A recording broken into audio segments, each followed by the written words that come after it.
دروازہ بند کر دیں، یہ دروازہ بند کر دیں۔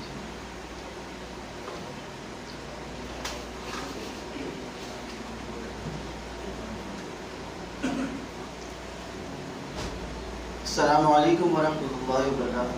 وعلیکم السلام ورحمۃ اللہ۔ تشریف رکھیے۔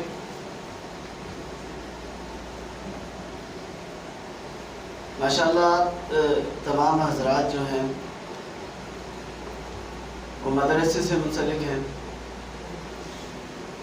اور تمام ہی عالم بن چکے ہیں، درس نظام کی تکمیل ہو چکی ہے۔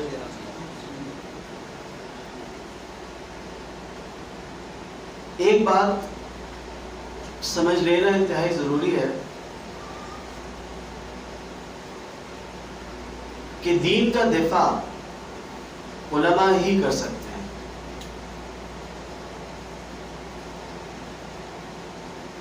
اور دین کا دفاع علماء کو ہی کرنا چاہیے۔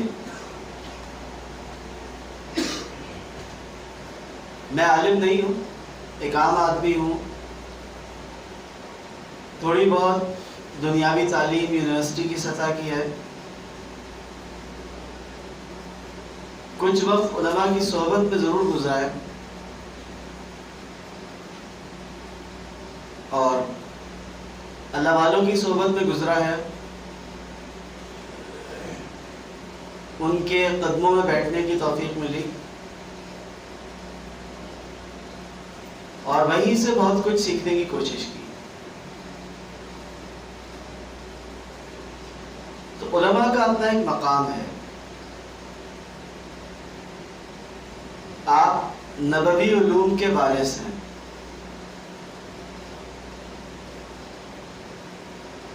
دین کا دفاع آپ کے لیے چوائس نہیں ہے۔ ایسا نہیں کہ آپ نے انتخاب کیا کہ آپ دین کا دفاع کریں گے، اور چونکہ آپ نے اس کا انتخاب کیا تو آپ نے بہت بڑی کوئی دین کی خدمت کر دی۔ یہ آپ کی ذمہ داری ہے، یہ آپ پر فرض ہے۔ مدرسہ اپنی بنیاد میں کیا ہے آپ مجھ سے بہتر جانتے ہیں، لیکن اس وقت ضرورت ہے کہ وہ بھولا ہوا سبق یاد کروایا جائے۔ میں مدرسے کے نظام کو باہر سے دیکھتا ہوں، آپ اندر کے لوگ ہیں۔ بعض اوقات اندر کے لوگوں کو وہ منظر دکھائی نہیں دیتا جو باہر کا آدمی دیکھ رہا ہوتا ہے، اور خلوص نیت کے ساتھ دیکھ رہا ہوتا ہے۔ نبی کریم صلی اللہ علیہ وسلم کے دور سے، چاہے وہ مکی زندگی ہو یا مدنی زندگی ہو، جب آپ صلی اللہ علیہ وسلم نے ہجرت نہیں فرمائی تھی اس وقت بھی وہاں پر ایک مدرسہ بنایا تھا۔ کیا نام تھا اس مدرسے کا؟ اور جب ہجرت کی تو وہاں پر بھی ایک مدرسہ بنایا، کیا نام تھا اس مدرسے کا؟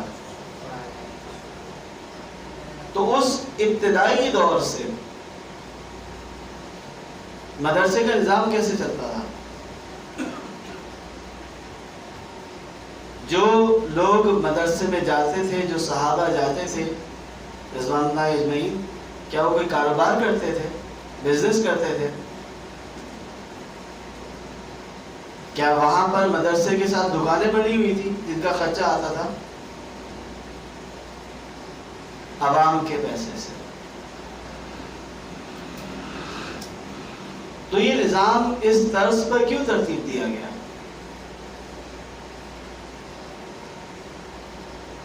امت میں علماء کا ہونا فرض عین ہے۔ اگر کسی امت میں عالم موجود نہیں ہوں گے تو اس امت کو بحیثیت مذہبی امت زندہ رہنے کا حق نہیں ہے، اس کی روحانی موت واقع ہو جائے گی۔ تو عالم کا ہونا لازم ہے، اور یہ عوام کی ذمہ داری ہے کہ وہ اپنے مال کو علماء کے لیے وقف کرے۔ یہ عوام کا احسان نہیں ہے، یہ ان کی ذمہ داری ہے۔ اسلامی تاریخ کو دیکھیے، ہر دور میں مدارس کو شہنشاہوں نے، بادشاہوں نے، ملوک نے نہیں چلایا، عوام نے چلایا، اور یہ عوام کی ذمہ داری تھی۔ آج یہ الزام لگایا جاتا ہے کہ مدارس کو چندہ ملتا ہے، صدقات ملتے ہیں، خیرات و زکوٰۃ، تو یہ عوام پر لازم تھا کہ وہ اپنے اموال کو وقف کرے مدرسے کے لیے، یہ ان پر فرض تھا، اور یہ علماء کا حق تھا، دین کے طالب علموں کا، کہ وہ مال ان سے لیں اور اپنے اوپر خرچ کریں۔ لیکن دوسری طرف علماء کی ذمہ داری کیا تھی کہ اپنے آپ کو دین کے لیے وقف کر دیں۔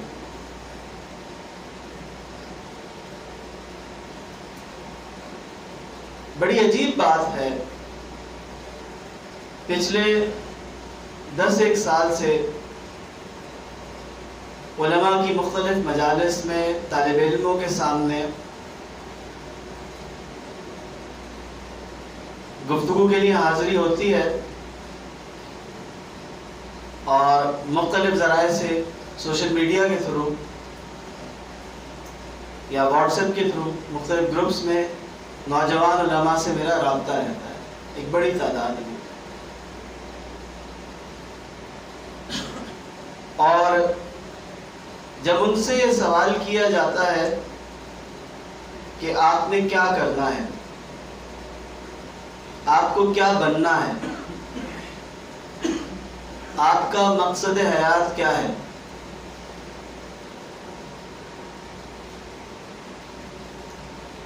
تو کسی کو پروفیسر بننا ہے، لیکچرر بننا ہے، کسی بڑی یونیورسٹی کے اندر جانا ہے، کوئی بہت بڑا عہدہ درکار ہے، یا کسی کی خواہش یہ ہے کہ مسند سنبھالی جائے، کسی کی خواہش یہ ہے کہ وہ کسی مسجد کا امام لگ جائے، کوئی سیاسی حوالوں سے کوئی کام کرنا چاہتا ہے، پھر آج کے دور میں کوئی یوٹیوبر بننا چاہتا ہے، کوئی موٹیویشنل اسپیکر بننا چاہتا ہے، کوئی اینکر بننا چاہتا ہے۔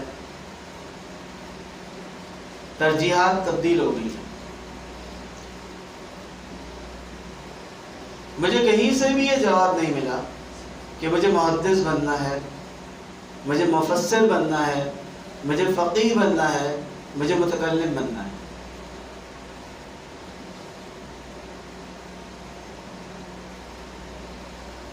تو اپنے طبقے کو دیکھیے، نہ تو آج مفسر پیدا ہوتے ہیں، نہ محدث، نہ فقیہ، نہ متکلم، نہ مورخ۔ چند ایک نام ہیں جو انگلیوں پر گنے جا سکتے ہیں۔ تو ہم نے اپنی بنیادوں کو چھوڑ دیا۔ ہم مدرسے میں داخل ہوئے، تعلیم حاصل کی، علوم تو ہمارے پاس آ گئے، لیکن جب یہاں سے ہم نکلے تو ہمارے سامنے کوئی مقصد نہیں تھا۔ یہ ایک تلخ بات ہے، لیکن بہت بڑی سچائی ہے۔ اگر کسی سے سوال کیا جائے کہ آپ کس انداز میں دین کی خدمت کریں گے، تو اس کا صاف اور واضح جواب بہت کم لوگوں کے پاس موجود ہوگا۔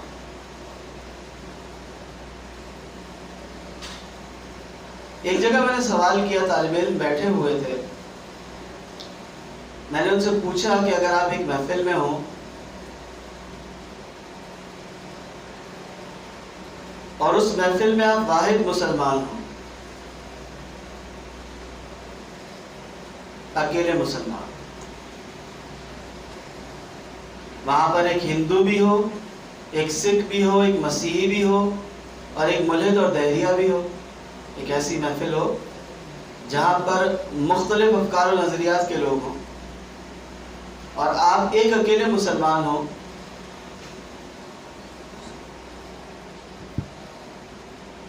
اور اگر آپ کے ذمے لگایا جائے کہ اپنے دین کا دفاع کرنا ہے تو آپ کیسے کریں گے؟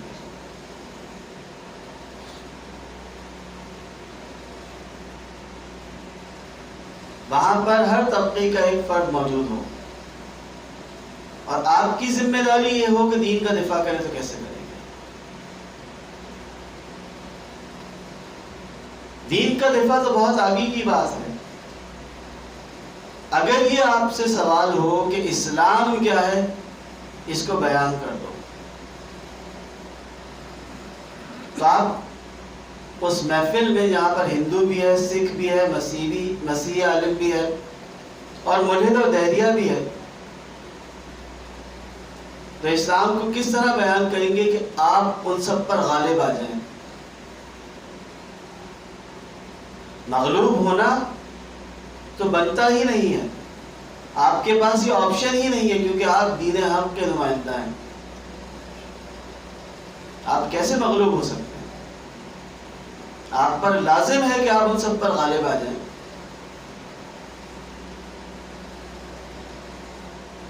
لیکن اس سوال کا جواب اکثر جگہوں پر مجھے نہیں ملتا.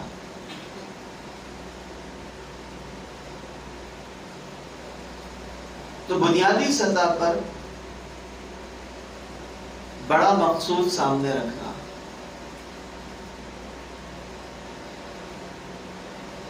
آپ کے اندر استعداد ہے، آپ بن سکتے ہیں، آپ محدث بھی بن سکتے ہیں، فقیہ بھی بن سکتے ہیں، مفسر بھی بن سکتے ہیں، متکلم بھی بن سکتے ہیں، مورخ بھی بن سکتے ہیں. آپ کے اندر وہ بیج بو دیا گیا ہے. لیکن یہ کیا وجہ ہے کہ آپ اس سے بہت کمتر چیزوں پر راضی ہو جاتے ہیں؟ اس پر راضی ہو جاتے ہیں کہ آپ کے ایک یوٹیوب چینل ہے،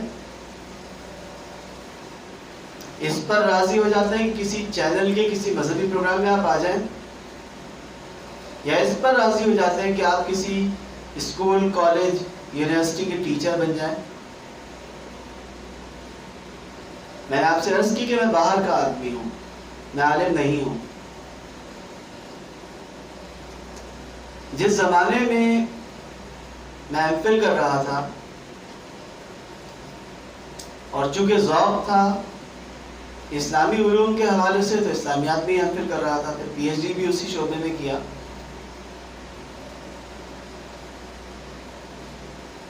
تو میرے ساتھ جتنے بھی دوسرے حضرات تھے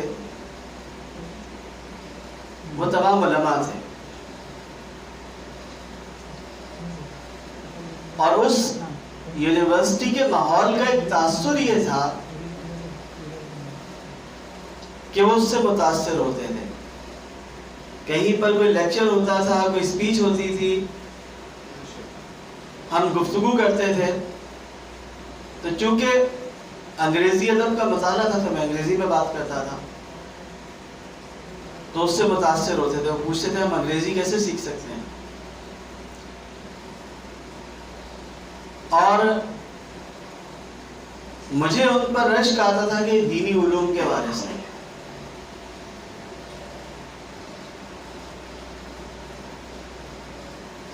تو اکثر میں ان سے یہ کہا کرتا تھا کہ آپ کو اس بات کا ادراک ہی نہیں ہے کہ آپ کے پاس کیا ہے، اور آپ اس چیز کے پیچھے بھاگ رہے ہیں جس کی کوئی حیثیت نہیں. اس M Phil P H D کی ڈگری کی کوئی حیثیت نہیں ہے سوائے اس کے کہ اس سے کوئی دنیاوی فائدہ حاصل ہو جائے. اور میں اس شعبے کا آدمی ہونے کے باوجود یہ بات آپ کے سامنے کر رہا ہوں. تو مقصود کو بلند رکھنا،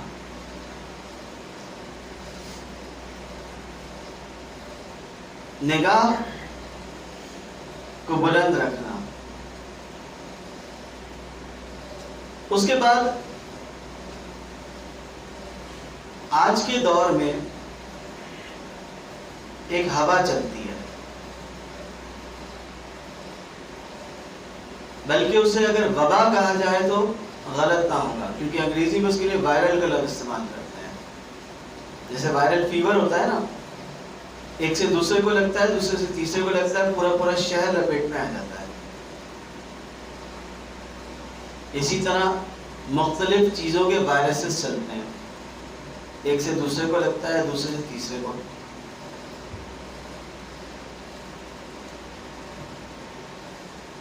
پہلے ان وائرسز سے عصری تعلیمی ادارے متاثر ہوتے تھے، اب دینی تعلیمی ادارے بھی متاثر ہوتے ہیں.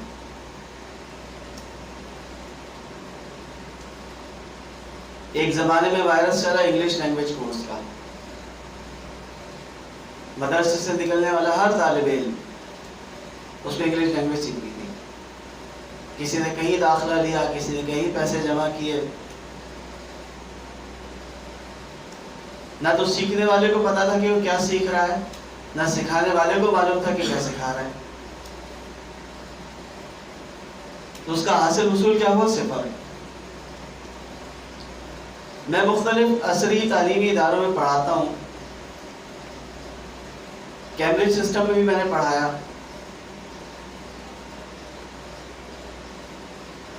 تو وہاں پر گفتگو ہو رہی تھی، انگریزی میں بات کر رہا تھا، میں لیکچر دے رہا تھا، کیونکہ وہاں کا ڈیکورم یہ ہے، ریکوائرمنٹ یہ ہے کہ انگریزی میں بات کی جائے. تو ایک بچے نے سوال کیا کہ آپ نے انگریزی کہاں سے سیکھی، آپ کہاں سے پڑھے ہوئے ہیں؟ میں نے کہا میں تو اردو میڈیم سے پڑھا ہوں، جہاں حساب بھی اردو زبان میں تھا.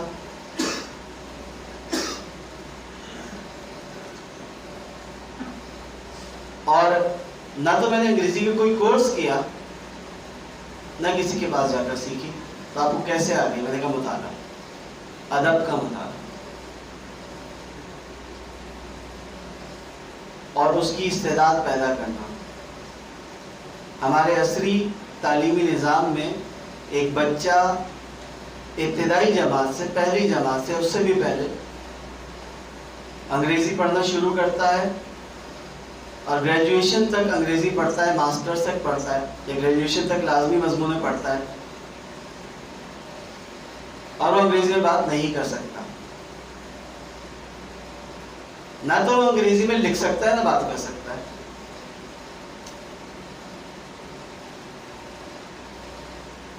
اور یہاں کا ایک مزدور امریکہ جاتا ہے، آسٹریلیا جاتا ہے، کینیڈا جاتا ہے، برطانیہ جاتا ہے، اور انگریزی بولنا سیکھ جاتا ہے.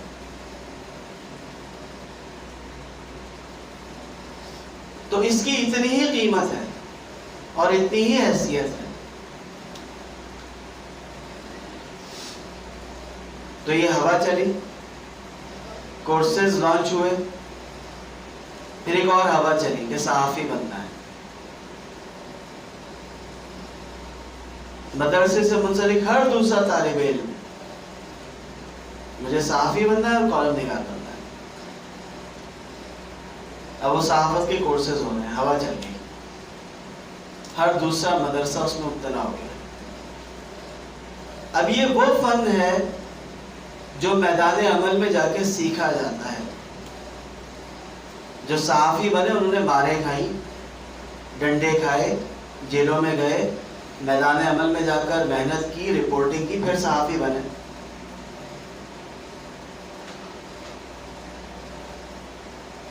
ہمارا ایک دوست ہے، اس سے بات ہو رہی تھی، وہ کہنے لگا کہ میں یہاں سڑکوں پہ خوار ہوتا رہا، ادھر جا رہا ہوں، ادھر جا رہا ہوں، ڈنڈے کھا رہا ہوں، یہاں تک کہ وہ بیچارہ افغانستان تک چلا گیا، وہاں پکڑا گیا.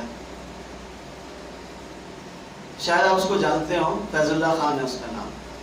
فیض سے میری بات ہو رہی تھی تو کہنے لگا کہ ہم نے اتنے دھکے کھائے، 6 مہینے کورس کرا کے صحافی بنا رہے ہیں، یہ کیسے ممکن ہے؟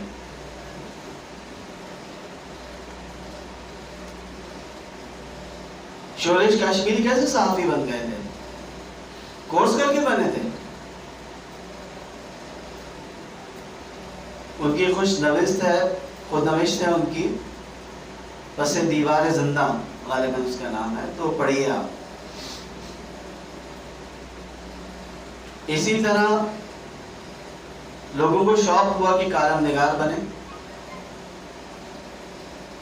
تو کالم نگاری کے کورسز ہونا شروع ہو گئے.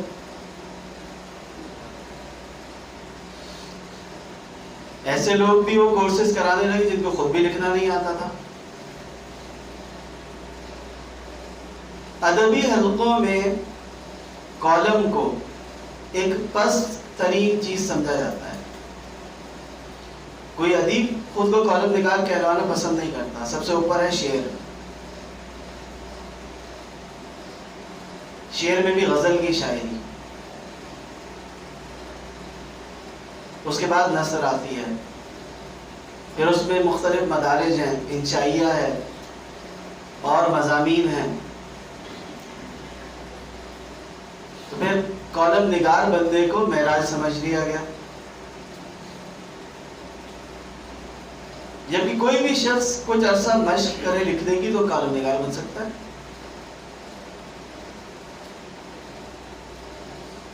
اس میں ہمارے معصوم طالب علموں نے بہت سارے پیسے دیے اپنا پیٹ کاٹ کے اور سیکھا کچھ بھی نہیں. آج کل ایک اور ہوا چلی ہے اور وہ بہت ہی زیادہ خطرناک معاملہ ہے. وہ یہ کہ ہمیں متکلم بننا ہے. ہمیں الحاد و دہریت کا مقابلہ کرنا ہے.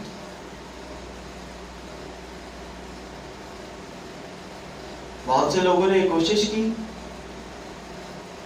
اور ہوا کیا کہ وہ خود تشکیک میں مبتلا ہوتے ہیں. میں دنیاوی تعلیمی اداروں سے منسلک لوگوں کی بات نہیں کر رہا ہوں، میں مدرسے کے لوگوں کی بات کر رہا ہوں. اس کی وجہ کیا تھی؟ مختلف جگہوں پر جا کر میں گفتگو کرتا ہوں تو ان کے سامنے یہی گزارش کرتا ہوں کہ یہ شعبہ شارٹ کورس کا شعبہ نہیں ہے. کالم نگاری میں ایمان کا مسئلہ نہیں تھا. انگلش لینگویج میں مسئلہ نہیں تھا. آپ بہت سارے یوٹیوبر بننا چاہتے ہیں، وہ سیکھتے ہیں یوٹیوب کورسز، وہاں پر بھی ایمان کا مسئلہ نہیں تھا. لیکن یہاں ایمان کا مسئلہ ہے.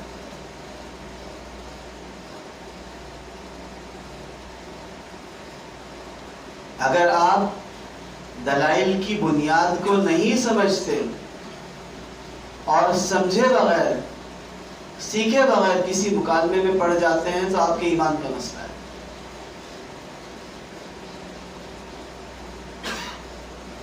اب ایک نقطے کو سمجھیے، یہ صرف ایک علمی معاملہ نہیں ہے. ہر گزرتے دن میرے پاس مختلف لوگوں کی کالز آتی ہیں، نوجوان بچوں کے حوالے سے کالز آتی ہیں. گزشتہ شب ایک خاتون کی کال آئی امریکہ سے. وہ کہنے لگی کہ میرا بچہ جو ہے 17-18 سال کا ہے اور وہ تشکیک میں مبتلا ہو گیا ہے.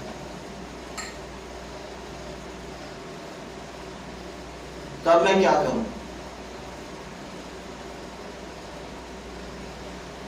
تو میں نے ان سے یہ سوال کیا کہ آپ کے ساتھ اس بچے نے 17-18 سال گزارے اور وہ تشکیک میں مبتلا ہو گئے اور آپ کو معلوم نہ ہو سکا. آپ نے اس کی کیا تربیت کی؟ اور یہ ایک آئسولیٹڈ کیس نہیں ہے. ہم یہ سنتے ہیں کہ مغرب میں کسی شخص نے اسلام قبول کر لیا تو جتنے لوگ اسلام کی طرف آ رہے ہیں اتنے ہی مسلمان بچے اسلام سے باہر جا رہے ہیں. اور یہ سوال آپ لوگوں سے ہوگا، علماء سے ہوگا کہ آپ نے اپنی ذمہ داری کس حد تک پوری کی. اب ایک ایسا نوجوان بچہ جو اس طرح کی غالب تہذیب میں موجود ہے جہاں ہر طرف لادینیت ہے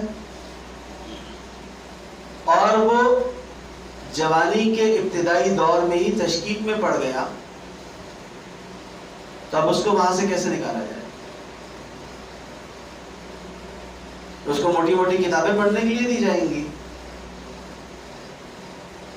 وہ تشکیک میں کیسے پڑھا ہے؟ ڈاکنز کو پڑھ کے پڑھا ہے یا ایچنز کو پڑھا ہے؟ اس نے نہیں. اپنے ماحول سے، اپنی گیدرنگ سے. تو میں نے ان سے عرض کی کہ آپ اس کو اس ماحول کے اندر لے کر جائیں، مسلم کمیونٹیز کے اندر لے کر جائیں، ایسے لوگوں کے پاس لے کر جائیں کہ جن کا تاثر اس پر پڑے. اکثر مسئلہ دلیل کا نہیں ہوتا بلکہ تاثر کا ہوتا ہے.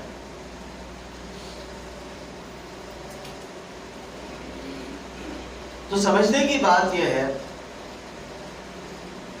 کہ خاص اس عنوان پر ہمارے یہاں شارٹ کورسز کا جو اجرا ہوا یا مختلف سیمینارز ہوئے،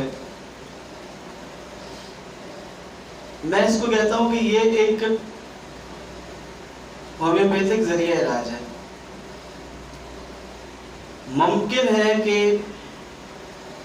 ایک لمبے عرصے کے بعد اس کا کوئی امپیکٹ ہو سکے، لیکن اس طریقے سے آپ دور جدید کے متکلم تیار کر لیں گے، پاسبل نہیں ہے. کسی بھی فن اور شعبے کو سیکھنے کے لیے وقت دینا پڑتا ہے اور وقف کرنا پڑتا ہے.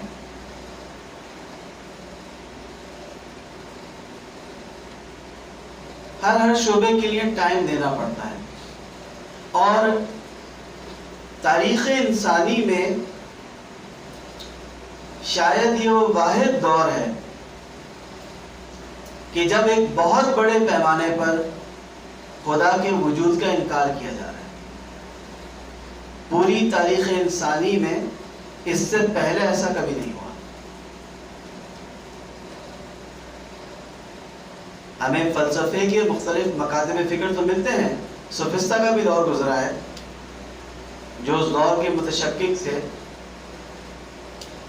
لیکن اتنی بڑی تعداد میں، اتنے بڑے پیمانے پر مشرق اور مغرب میں خدا کے وجود کا انکار کیا جائے، اس سے پہلے ایسا کبھی نہیں ہوا.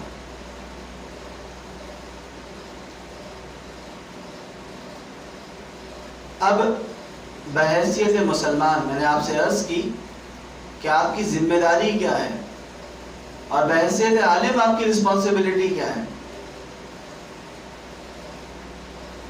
اکثر یہ کہا جاتا ہے کہ جناب آج سے کچھ عرصہ پہلے تک، 8-10 سال پہلے تک جناب الہاد تو مغرب میں پھیل رہا ہے، اس سے تو مسیحی متاثر ہو رہے ہیں.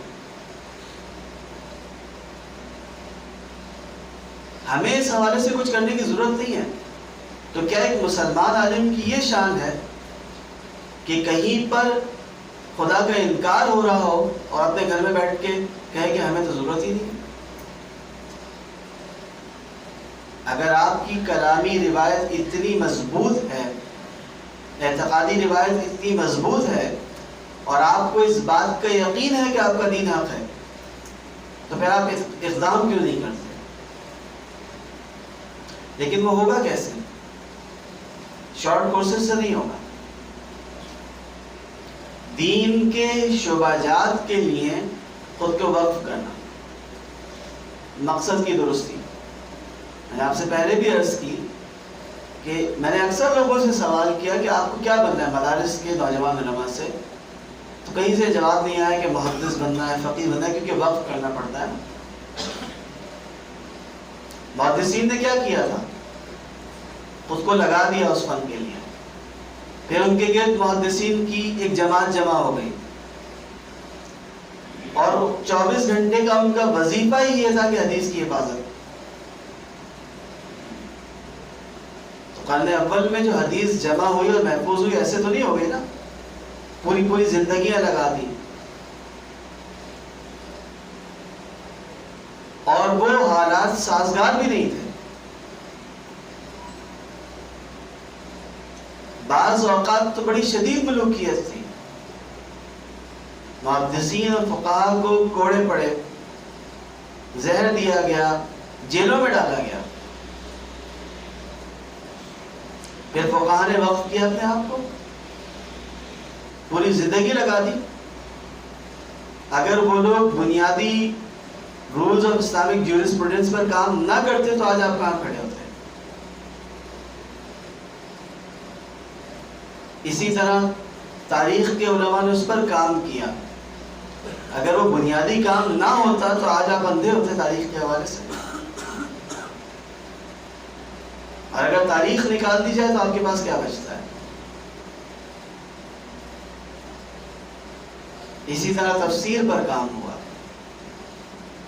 ایک گروہ نے، ایک جماعت نے اپنے آپ کو وقف کیا. پھر ایک نیا شعبہ پیدا ہوا تصوف کا. جب اس دور کے علماء نے یہ دیکھا کہ علوم کی طرف سے بہت توجہ ہے لیکن انسانی اخلاقیات اور اسلامی اخلاقیات کی طرف کسی کے قلب متوجہ ہی نہیں ہے، تو کیا کیا انہوں نے؟ پھر تصوف پر کام کیا. اور پھر جن لوگوں نے کام کیا انہوں نے اپنے آپ کو اس شعبے کے لیے وقف کر دیا، پوری زندگی لگا دی. پھر کلام کا دور آیا، متکلمین کھڑے ہوئے، سامنے فلسفہ تھا، اور پھر انہوں نے اس فلسفے کا جواب اسلامی مصادر کی روشنی میں دیا. تو علم الکلام وجود میں آیا. غزالی نے پوری زندگی لگا دی. پھر دیگر مکاتب فکر پیدا ہوئے، اشاعرہ آئے، ماتریدیہ آئے، تو اپنی زندگی کو کھپایا. تو آج جب انسانی تاریخ کا سب سے بڑا فتنہ آپ کے سامنے کھڑا ہے،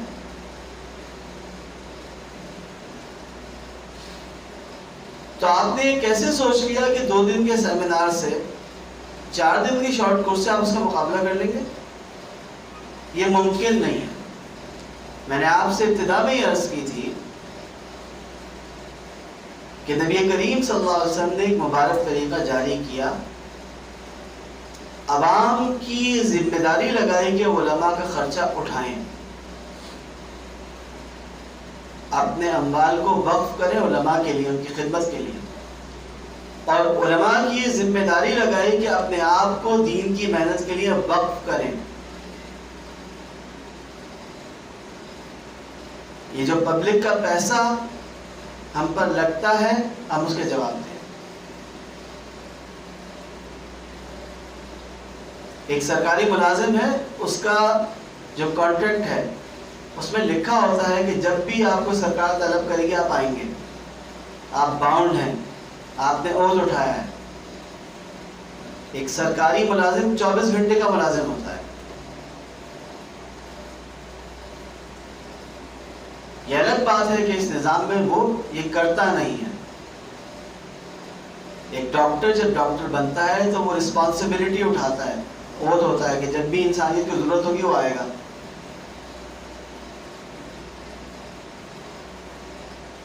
تو آپ تو اللہ تعالیٰ کے ملازم ہیں، جب دین کو ضرورت ہوگی آپ ہر شے چھوڑ کر آئیں گے دین کی خدمت کے لیے.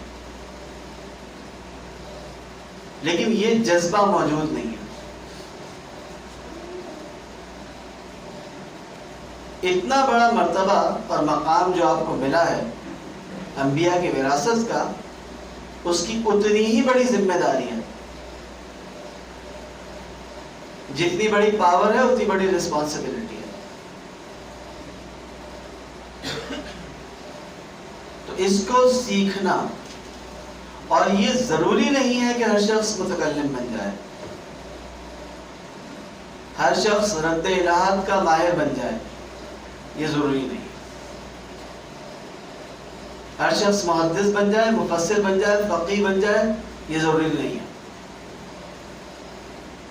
یہ معاملہ ہے ذوق کا، کہ جس کا ذوق اور جس کا رجحان جس شعبے کی طرف ہو وہ اس شعبے میں محنت کرے. لیکن اگر ایک دفعہ آپ کو اپنا ذوق اور رجحان معلوم ہو جائے تو پھر اپنے آپ کو اس شعبے کے لیے لگا دیجیے. یہ آپ کی ذمہ داری ہے، اس پر سوال ہوگا. تو پہلے تو تعین کیجیے، رخ درست کیجیے. میں کوئی چیز کیوں پڑھ رہا ہوں، کیوں سمجھ رہا ہوں، اس پر ہونے والی گفتگو کیوں سن رہا ہوں. اب آگے کی بات، جب آپ میدان عمل میں جائیں گے، اور آپ میدان عمل میں آ چکے ہیں،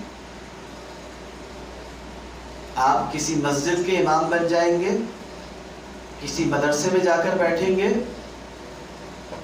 دارالفتہ سنبھالیں گے، لوگ آپ کے پاس فتویٰ لینے آئیں گے، تو یہ مسائل آپ کے سامنے آئیں گے. اب ان سے بھاگا نہیں جا سکتا ہے، یہ ممکن نہیں ہے. لوگ آئیں گے اور سوال کریں گے، لوگ خدا کے وجود پر سوال کریں گے. باقی ساری چیزیں تو بات کی ہیں. لاہور سے ایک مفتی صاحب کی میرے پاس کال آئی کہ خاتون آئی اور خدا کے وجود کے حوالے سے شک کا شکار ہو چکی ہوں کہ خدا ہے یا نہیں ہے. میں نے کہا آپ کیا کریں گے؟ فتویٰ لگائیں گے. آپ کیا کر سکتے ہیں ان خاتون کے ساتھ؟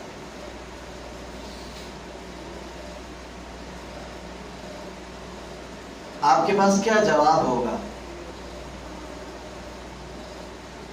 ہمدردی سے کسی کی بات سننا اور پھر اس کی اصلاح کرنا، کوشش کرنا کہ اس کو اس مغالطے سے نکالا جائے. وہ کیسے نکالیں گے؟ کہ جب آپ اس شعبے سے واقف ہوں گے.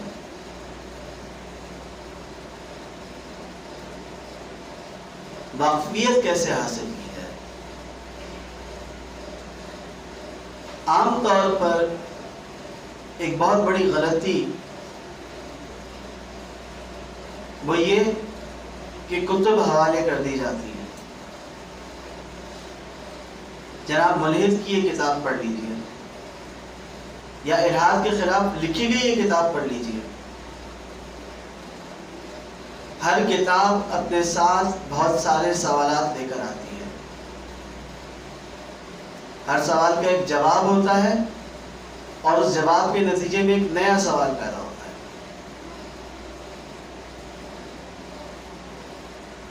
اب ایک نوجوان عالم کھڑا ہوتا ہے اور وہ ان کتب کا مطالعہ شروع کرتا ہے. کتابیں بہت ساری موجود ہیں، کچھ کمزور ہیں، کچھ مضبوط ہیں. وہ رینڈم مطالعہ کرتا ہے، ان کا بے ترتیب مطالعہ کرتا ہے. چونکہ اصول نہیں جانتا، اس لیے نہ تو وہ مطالعہ اس کے لیے مفید ہوتا ہے، اور نہ وہ دوسروں کے لیے مفید بن سکتا ہے.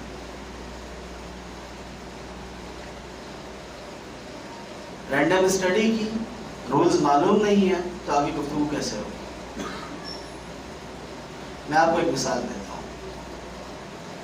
آپ علماء ہیں ماشاءاللہ، اور کئی سو سال سے ہمارے نصاب میں لاجک بھی ہے. لاجک آپ لوگ پڑھتے ہیں، منطق پڑھتے ہیں، فلسفہ بھی پڑھتے ہیں. جب آپ کسی سے گفتگو کرتے ہیں، آپ کی کسی سے ڈیبیٹ ہوتی ہے، تو کیا آپ کو یہ معلوم ہوتا ہے کہ کہاں پر، کس جگہ پر آپ کون سا منطقی استدلال اس کو استعمال کر رہے ہیں؟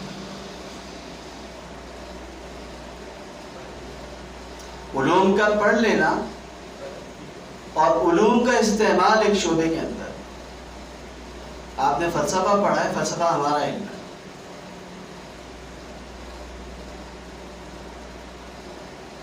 کہاں پر فلسفے کے حوالے سے کیا گفتگو ہو رہی ہے، یا کسی کو فلسفے کے اعتبار سے کون سی غلطی لگی ہے. ہم اصول پڑھ کر آتے ہیں، ہمیں نہیں پتا ہوتا. کیوں؟ کیونکہ اس علم کا استعمال ہی نہیں ہے.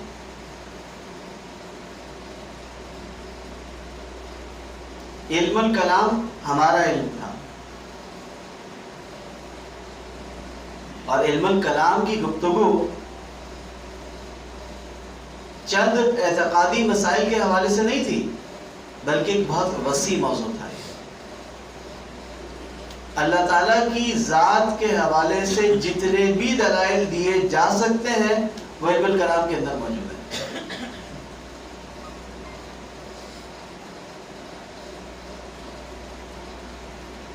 آج بھی مسلم تاریخ کا جو آدمی مغرب کو سب سے زیادہ چبھتا ہے وہ غزالی ہے.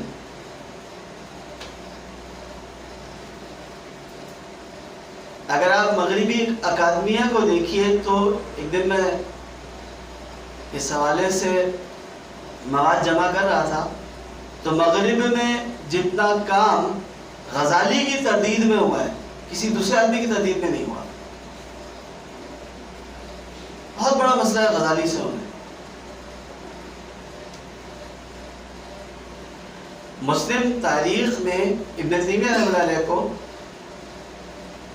ایک بڑا شدت پسند مفکر سمجھا جاتا ہے. اپنی جگہ وہ بہت بڑی علمی شخصیت ہے اور منہج کے اعتبار سے ہمیں مختلف جگہوں پر ان سے اختلاف ہو سکتا ہے لیکن ان کی علمیت کا ان کے مقام کا انکار نہیں کیا جا سکتا. جدید مغربی پورٹرے کرتا ہے کہ دور جدید میں جتنی بھی شدت پسندی ہے وہ ابن تیمیہ کی فکر ہے لیکن اس کے باوجود سب سے زیادہ رد جس کا کرتا ہے وہ غزالی ہے. کیوں؟ کیونکہ غزالی کی فکر میں ان کے فلسفے کی جڑ کٹتی ہے.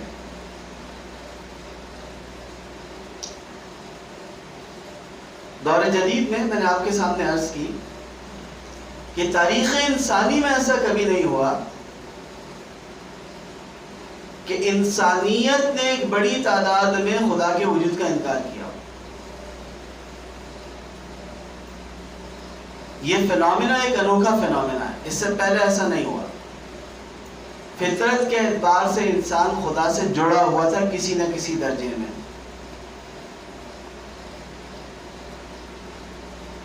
وہ ایک خدا کا ماننے والا ہو یا بہت سے خداؤں کا ماننے والا ہو لیکن یہ تصور کر لینا کہ کوئی خدا نہیں ہے. آئسولیٹڈ کیسز تو ہیں کہ فلاں فلاسفر اس بات کا قائل ہوا یا فلاں تھنکر اس بات کا قائل ہوا لیکن ایک بڑی تعداد میں عوام میں یہ تصور آ جانا ایسا پہلے کبھی نہیں ہوا. ایسا کیوں ہوا؟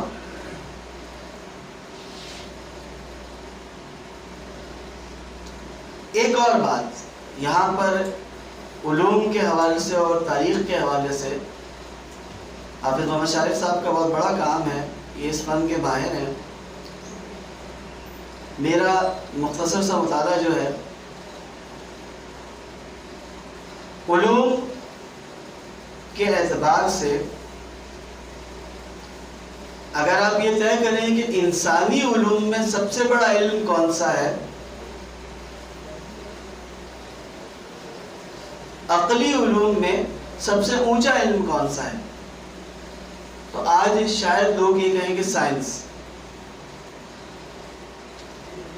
لیکن انسان نے جو علوم دریافت کیے عقل کے اعتبار سے اس میں سب سے بڑا علم فلسفہ ہے. فلسفہ تمام علوم کی ماں ہے. اب وہ معاشیات ہو, عمرانیات ہو, نفسیات ہو, سیاسیات ہو, یہاں تک کہ سائنس, یہ سب فلسفے کی کوکھ سے نمودار ہوئے. اسی لیے علوم کے ماہرین کا یہ ماننا ہے کہ فلسفی تمام علوم کی ماں ہے, mother of all knowledge, mother of all faculties ہے یہ. اور اس کی بنیاد دو چیزوں پر ہے, عقل اور قیاس, یعنی مشاہدہ اور تجربہ, اور قیاس ہائپوتھیسس کہ جو کچھ ہو سکتا ہے, یعنی امکان, یہ ممکن ہے, ایسا بھی ہو سکتا ہے. یہ دو بنیادیں ہیں. اور فلسفے کے مقابلے میں کون کھڑا ہے؟ دین. دین اور فلسفہ ہر دور میں ٹکرائیں گے. ایک طرف ہے نقل, وحی, دوسری طرف ہے عقل.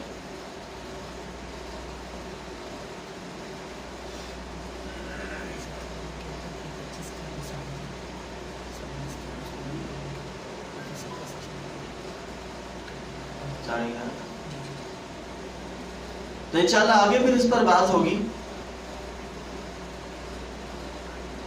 اب ہمارے علماء نے کیا کیا کہ انہوں نے عقل اور نقل کا اتصال کیا، نقل کو اوپر رکھا اور عقل کو اس کے ماتحت کیا. ایک جگہ ایک ملحد نے اعتراض کیا کہ مسلمانوں نے جو ہے وہ عقلی علوم کا بیڑا غرق کر دیا. میں نے کہا اس کی آپ کے پاس کوئی دلیل نہیں ہے.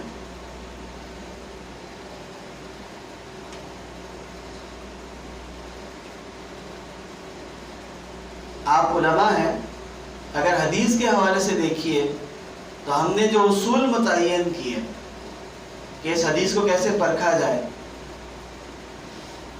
تو اس میں سے بہت سارے اصول عقلی ہیں. کسی راوی کا کردار دیکھنا، وہ سچا ہے یا جھوٹا ہے، تو اس کے سچا ہونے کو یا جھوٹا ہونے کو معلوم کرنا یہ عقلی شعبہ ہے. اگر آپ اسلامی فقہ کو دیکھیے تو ہم نے عقل کی بنیاد پر بہت سارے اصول متعین کیے، لیکن قرآن و سنت کے تابع تھے.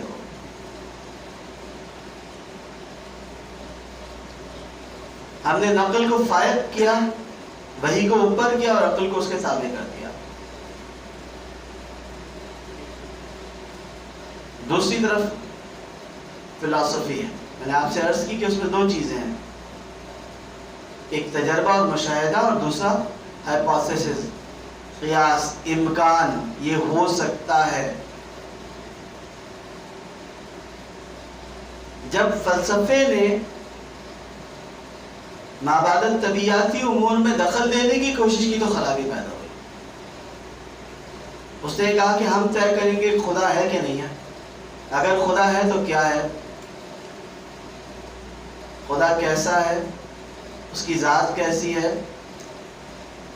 نیچر آف گاڈ پر اس نے بات کی، ورک آف گاڈ پر اس نے بات کی، اور ایگزسٹنس آف گاڈ پر بات کی. تین بنیادی سوالات ہیں، خدا کے وجود پر ایگزسٹنس آف گاڈ، خدا کی ذات پر نیچر آف گاڈ، اور پھر خدا کے افعال پر ورک آف گاڈ. ساری کی ساری الہادی گفتگو اسی پیراڈائم میں ہوتی ہے، اس سے باہر نہیں جا سکتے. انشاءاللہ اگلے محاضرے میں تفصیل سے آپ کے سامنے عرض کروں گا کہ کرتے کیسے، سوال پیدا کیسے ہوتا ہے. یہاں مقدمے کو سمجھ لیں. جدید مغرب میں جب فلسفہ گیا تو ایک بحث شروع ہوئی. اس کے مقابل مسیحی مفکرین کھڑے ہوئے. مسیحیوں نے اپنی اسکولسٹک فلسفی تشکیل دی اور بڑی حد تک وہ مسلمانوں سے مستعار تھی. اس کے بعد انہوں نے مقابلہ کرنے کی کوشش کی. جیسے جیسے اس فلسفیانہ فکر کا مقابلہ کیا، ان کے اندر تشکیک پیدا ہونا شروع ہوئی. پھر روایتی مسیحیت ٹوٹنا شروع ہوئی اور مسیحیوں کے اندر ایک بہت بڑا ریفارمسٹ طبقہ پیدا ہوا، اور اس کی ایک پوری تاریخ ہے. وہ پروٹیسٹنٹ ہو، کیلبنسٹ ہو، یا بعد میں مارمونز ہو. اس کے بعد ایک اور طبقہ آیا، یعنی ماڈرنسٹ فلسفی آف کرسچینٹی، یعنی جو ہم جنس پرستی کی بھی تائید کرتے ہیں. گے چرچز بھی انہوں نے بنائے ہوئے ہیں. اور بتدریج پھر پوسٹ ماڈرنزم کا دور آیا، یعنی مابعد جدیدیت کا دور آیا. اسی دوران جب مغرب میں انلائٹنمنٹ کا دور تھا، تحریک تنویر کا دور، اور اس کے بڑے بڑے مراکز اٹلی، فرانس اور برطانیہ یعنی انگلینڈ، یہ بڑے مراکز تھے. اور پھر یورپ پر اس کے اثرات ہوئے، مذہبی فکر پر بھی اثرات ہوئے. تو انہوں نے مغرب کو ریوائیو کرنے کی کوشش کی فلسفی آف یونان کے تحت. کلچر بھی وہاں سے لیا، اڈاپٹ کیا، اور فلسفی بھی وہاں سے اڈاپٹ کی. اور اس کلچر اور فلسفی کی روشنی میں مغرب کی تشکیل نو کی کوشش کی. اس کا نتیجہ کیا نکلا کہ مغرب ایک بہت بڑی تعداد میں دہریت کی طرف چلا گیا. اور پھر ایک نیا فنامنا آیا جسے فلسفی آف سائنس کہا جاتا ہے، اور اس کو اصول مانا گیا. اس کے پیمانوں پر پھر مذہب کے اوپر سوالات اٹھائے گئے، جبکہ سائنس کے شعبے سے تھیولوجی کے اوپر سوال نہیں اٹھایا جا سکتا. اس کی تفصیل ہے کہ وہ سوال کیوں نہیں اٹھایا جا سکتا، لیکن سوالات اٹھائے گئے. اور پھر وہ اثرات مغرب سے نکلے اور مشرق کی طرف آئے. مشرق اپنی تاریخ میں ہمیشہ مذہبی رہا ہے اور مذہب پسند رہا ہے، بلکہ اگر یہ کہا جائے کہ ادیان کی اکثریت مذاہب کی مشرق سے نکل کر مغرب کی طرف گئی ہے تو شاید یہ غلط نہ ہوگا.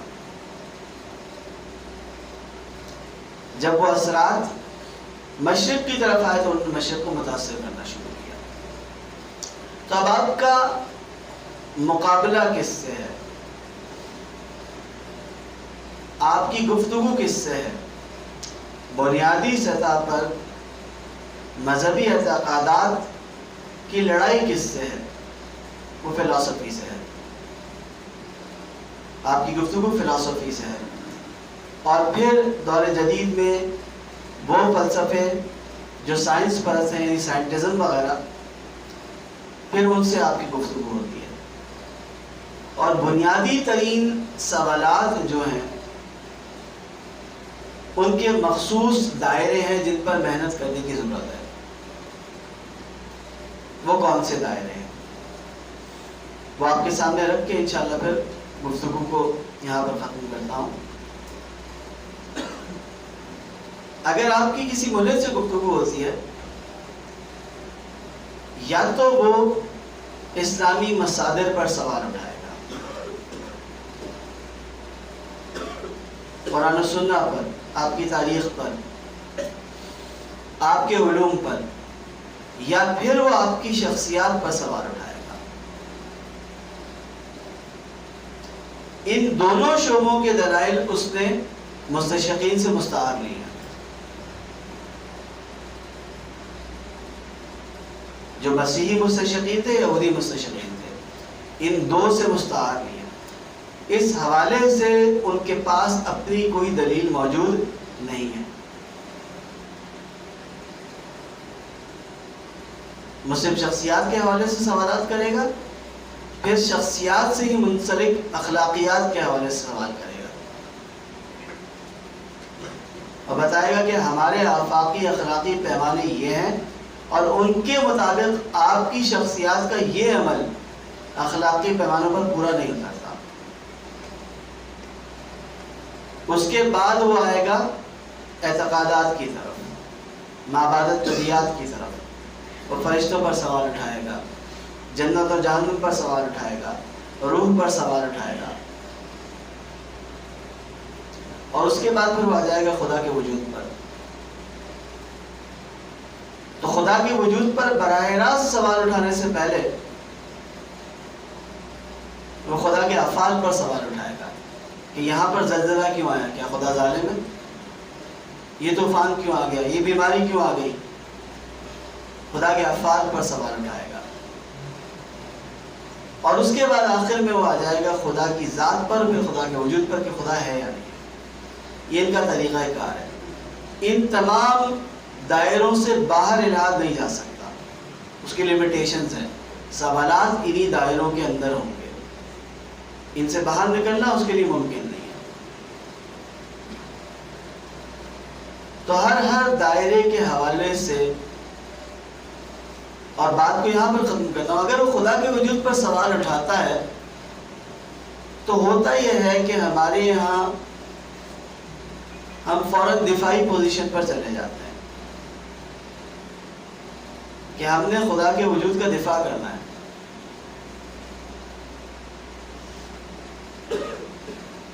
اقدامی پوزیشن پر ہم کبھی بھی نہیں جاتے. آپ دفاع کیسے کریں؟ وہ سوال در سوال، سر دوال در سوال اٹھاتا جائے گا اور آپ جواب ڈھونڈتے رہیں گے.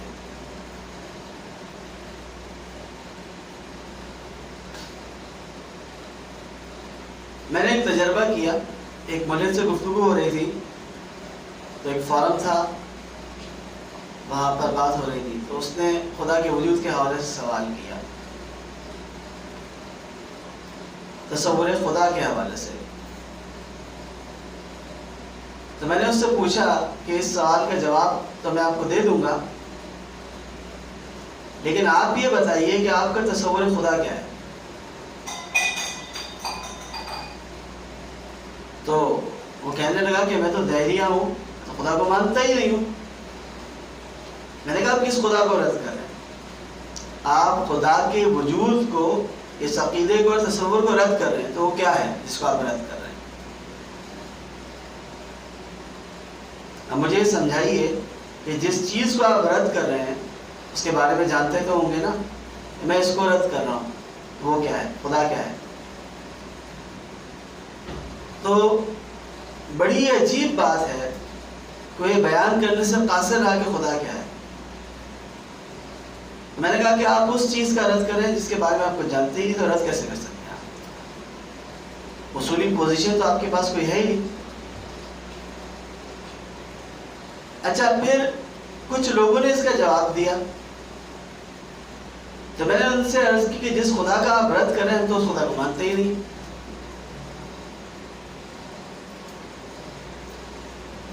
زیادہ تر ملحد، کیونکہ ان کا مکالمہ ہمیشہ مسیحیت سے ہوا ہے،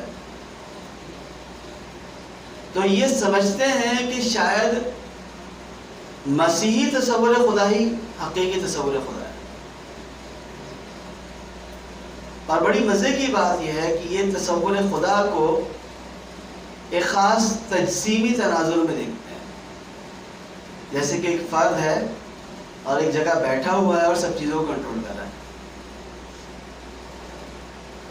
اور پھر ان کا ماننا یہ ہے، زیادہ تر ملحدوں کا، کہ خدا ٹائم اسپیس کے اندر محدود ہے، یعنی زمان و مکان کے اندر ہے. یعنی ایک مادی تصور خدا کو یہ مانتے ہیں اور یہ سمجھتے ہیں کہ خدا زمان اور مکان کے اندر ہے، ٹائم اور اسپیس کے اندر ہے. تو میں نے کہا ہم تو اس تصور کو ہی نہیں مانتے، مادہ تو مخلوق ہے، تو ہمارے یہاں تو مادی تصور خدا ہی نہیں ہے، اور ہم یہ مانتے ہی نہیں ہیں کہ خدا ٹائم اور اسپیس کے اندر ہے. ٹائم اور اسپیس، زمان و مکان دونوں مخلوق ہیں. اب جب اس کے سامنے یہ بات رکھی پھر وہ خاموش ہو گیا، کیونکہ اس طرز پر ملحدوں نے سوچا ہی نہیں. میں ڈاکنز کو پڑھ رہا تھا اور مجھے بڑی حیرت ہوئی کہ وہ بھی جس تصور خدا کو رد کرتا ہے وہ زمان و مکان کے اندر محدود ہے. تو اصولی طور پر جب آپ ان مباحث کے اندر جائیں گے اور تفصیل سے ان کو پڑھیں گے تو آپ کو معلوم ہوگا کہ ان کے دلائل اپنی بنیاد میں مضبوط دلائل نہیں ہیں. لیکن دو چیزیں ہیں، پہلے بھی آپ سے عرض کی اور اسی پر اختتام کرتا ہوں. اپنی کلامی روایت سے واقفیت، ایسا نہ ہو کہ شرح عقائد کے مخصوص ابواب آپ پڑھیں اور اس کے بعد اس کو بند کر کے رکھ دیں اور زندگی بھر اس کی شکل دیکھنا آپ کو نصیب نہ ہو. میں باہر کا آدمی ہوں لیکن یہ بات آپ سے کر رہا ہوں، اپنے اعتقادات کو تفصیل سے پڑھیے، متکلمین کے دلائل کو تفصیل سے پڑھیے. انہی کتب میں آپ کو تمام اصولی دلائل مل جائیں گے کہ جن کے ذریعے آپ الحاد و دہریت کا رد کر سکتے ہیں. جب آپ کی یہ بنیاد مضبوط ہو جائے تو پھر آپ دہریت کا مطالعہ کریں اور اس کے بعد کوشش یہ کریں کہ تنقیدی زاویہ نگاہ سے اس کا مطالعہ کیا جائے تاکہ آپ کے اندر یہ استعداد پیدا ہو جائے کہ اس کا رد کر سکیں. تو انشاءاللہ اگلے محاضرے میں پھر اس پر تفصیل سے گفتگو ہوگی. امید ہے کہ یہ تمام تر مقدمہ جو ہے آپ تک پہنچ گیا ہوگا، آپ کو سمجھ میں آ گیا ہوگا. جزاک